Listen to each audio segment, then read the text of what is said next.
Kıymetli mesai arkadaşlarım ve değerli meslektaşlarım, hepinizi saygıyla, muhabbetle selamlıyorum. 2008 yılında ülkemizde başlayan 26 ilde özellikle ciddi etkilenmenin olduğu kuraklık sebebiydi. Kuraklıktan sonra biz bitkisel üretimde iştigal eden çiftçilerimize devlet olarak ciddi bir destek verdik. Ama orada bir hata yaptık. Hayvancılık ile uğraşanlara hiçbir destek vermedik. Öyle olunca da elimizdeki damızlık hayvanlarımızın tamamı satıldı. Çok ciddi fiyat, yani çok ucuz fiyatlar, cüzi rakamlarla bu hayvanlar satıldı ve bir daha da bunun yerine doldurmak, onları almak falan çok zor oldu. Ondan sonra da biz ne yaptık? 2010 yılından bu yana, ta 2020 yılına kadar hep ithalatla uğraştık. Yurt dışından ciddi miktarda hayvanlar geldi. İşte bu sırada tam işte bir yıl önce Sayın Bakanımız ülkeyi gezerken il gezdiğinde Sırrı Başkan orada bir şey söyledi. İhtiyacımız olan 500.000 hayvandır dedi. 500.000 buzağı ölümünü engellersek ithalat durur dedi. Bakan Bey'in de çok hoşuna gitti. Bütün Türkiye genelinde ne buzağlar ölmesin diye sloganlar geliştirdi ve programlar yapıldı. Bu projeyle biz bir bütünlük sağladık. Gerek üniversite, gerek meslektaşlarımız, gerek üretici.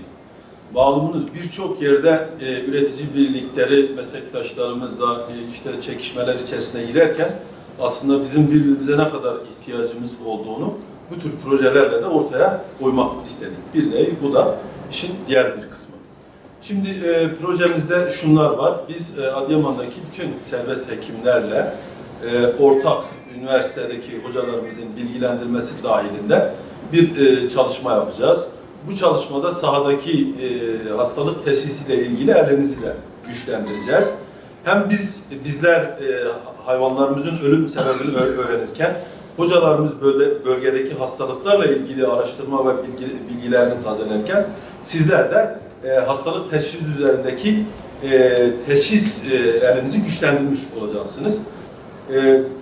Bu toplantılar bittikten sonra yaklaşık olarak bir ay içerisinde bu sefer sizin sahadaki yaptığınız çalışmalar bize bilgi olarak geri dönecek ve biz tekrar proje heyeti arkadaşlarla, hocalarımızla, il müdürlüğümüzle bunları değerlendireceğiz. Değerlendirdikten sonra bu sefer bölgemizdeki çıkan hastalıkların sırasına göre, yani hangi hastalıkla ilgili daha çok buzağlarımız ölüyor, onun bir nevi envanterini de çıkarmış olacağız. Eminim ki bu projenin içerisinde Adıyaman, Urfa ve Diyarbakır olduğu için bakanlık için bile bir bilgilendirme, elinde bir done olmuş olacak. Ondan dolayı toplantılar bittikten sonra bir ay sonra bu sefer tekrar biz üreticiye döneceğiz. Aynı bilgileri üreticiyle paylaşacağız. Üniversitenin asıl fonksiyonlarından birisi öğrenci yetiştirmek, araştırma yapmak. Bunun yanında en önemli olgularından birisi üreticinin problemlerine nasıl çözüm bulabiliriz? Bir sorun var, bu soruna yönelik nasıl çözüm bulabiliriz bu alanlarda? Sorunlardan birisi de işte buzağı ölümlerinin engellenmesi, düşürülmesi oranıyla ilgili böyle bir projeye adım attık. Bu projenin asıl ana ayağı Adıyaman olmak üzere Adıyaman, Diyarbakır ve Urfa illerinde gerçekleşecek projeye bütün meslektaşlarımın katkı sağlamasında fayda olacağına inancı sonsuz.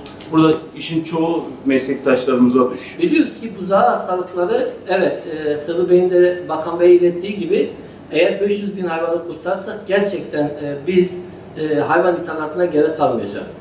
Dolayısıyla elimizdeki malın kıymetini bilmemiz lazım. Bunları nasıl yaşatabiliriz? Bunları ekonomiye nasıl kazandırabiliriz? Buzağı hastalıklarına baktığımız zaman buzağı hastalıklarının biraz önce de ifade edildiği gibi tümü sadece buzağı ishalleri veya başka sebeplerden dolayı değil, aynı zamanda erken embriyonik ölümler vardır. Daha yani embriyonal dönemdeyken ve işletme sahipleri bunların farkına varmadan veteriner hekim gidiyor, ultrasonla muayene ediyor, gebe diyor, hatta ultrason kağıdını çıkarıp veriyor. Arkasından bir ay sonra veya 2 ay sonra hayvan tekrar kızgınlığa geliyor. Kızgınlığa gelince hayvan sahibi diyor ki ya işte efendim benim hayvanım gebe değildi, siz beni kandırdınız. Oysa erken embriyonik ölümler dediğimiz ölümler vardır 55. güne kadar ve bu ölümlerde hayvan öldüğü, yani embriyo öldüğü zaman absorbe olabiliyor. Yani hiç dışarıya atmadan bir abort olayı görmeden rahatlıkla bu absorbe edilir. Hayvan sahibi bunu bilmediği için yanılabilir. Bir diğer önemli nokta buzağı ölümlerinde prematüre buzağı olgusu çok fazla.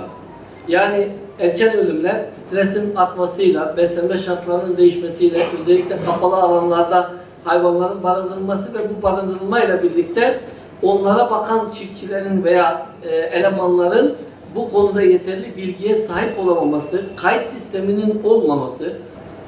Şimdi kayıt sistemi yok bizde.